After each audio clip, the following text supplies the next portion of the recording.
أعوذ بالله من الشيطان الرجيم. بسم الله الرحمن الرحيم.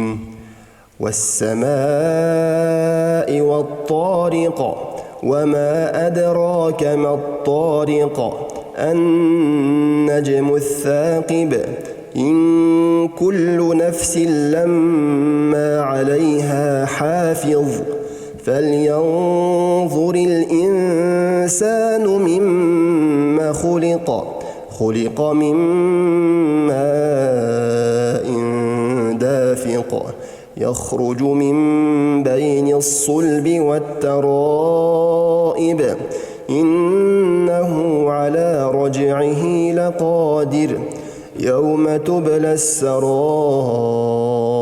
فما له من قوة ولا ناصر. والسماء ذات الرجع والأرض ذات الصدع إنه لقول فصل وما هو بالهزل إنهم يكيدون كيدا وأكيد كيدا فمهل الكافرين أمهلهم رويدا.